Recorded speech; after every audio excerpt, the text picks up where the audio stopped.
In today's video, I discuss how you stop food cravings and sugar addictions in 30 days. Roll the titles. For the record, I'm done trying to make y'all comfortable. For the record, you ain't trying to grow, then it's done for you. Hey everyone, welcome back to the channel. Before I jump into the video, just a quick reminder that I'm now offering the SIBO organic acids stool tests and consult via my website.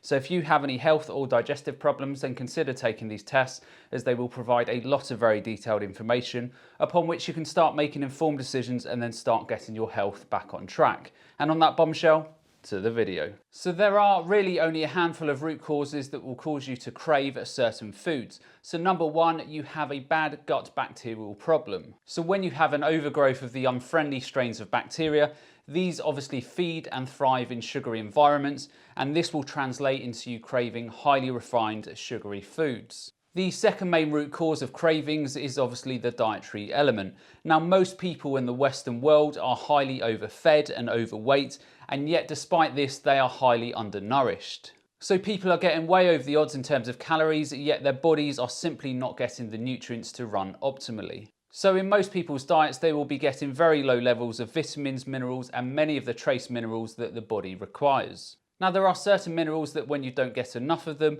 then you will get very strong sugar cravings. The main one here is normally magnesium. So if you are someone who is always scrambling for chocolate and sugary foods, then try and increase the amount of magnesium in your diet and see what happens to those cravings.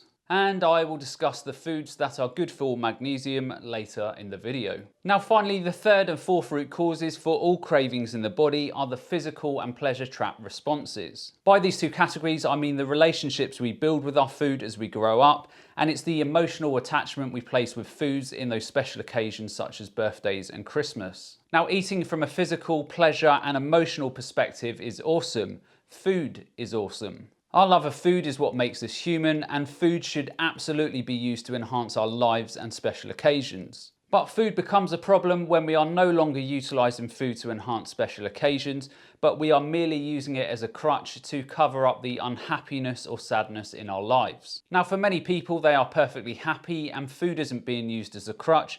They simply crave the foods that they love, and this is a normal response. But I think there is a much wider issue here. So the issue here is that people often use food and alcohol as their only outlet for fun and relaxation. So outside of work, if you only have food and alcohol as an interest and a source of fun, then clearly you are going to develop a strong emotional and physical attachment to these foods and beverages.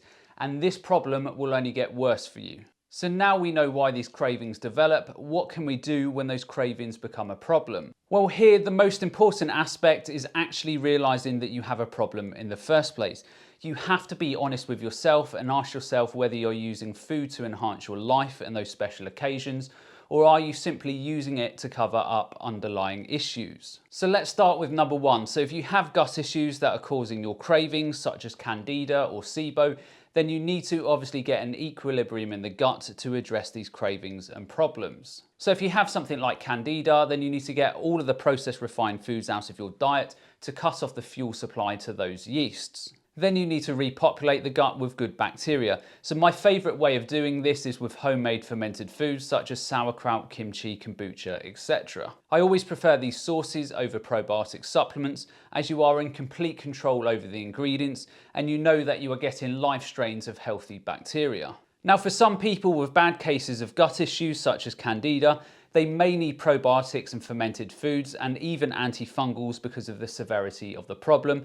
So for these people, I will do a separate follow-up video over the next few weeks. Number two, if your cravings are systemic from mineral deficiencies in the body, then you obviously need to address these through diet. So the common craving deficiency, as I said before, is magnesium. So make sure that you're eating lots of foods such as black beans, almonds, chards, and also pumpkin seeds. Now, if it's not magnesium, but another mineral that is causing the cravings, then it can be slightly harder to spot. So just make sure that you're eating a wide variety of plant-based foods and that you also track your vitamin and mineral intakes using something like Chronometer, and I will link this in the description below. Finally, if your cravings are due to causes 3 and 4, so the pleasure trap and the physical cravings, then as I said before, you have to be totally honest with yourself. If you are using food and alcohol as a crutch, then you need to address the underlying issues. So if it's a boyfriend or girlfriend that isn't working and that is making you unhappy and causing you to eat, then get them out of your life.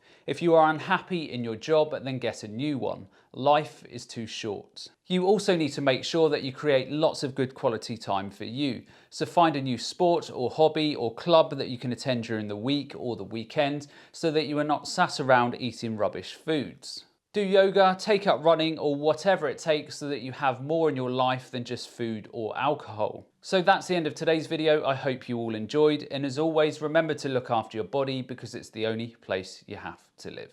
And I'll see you next time.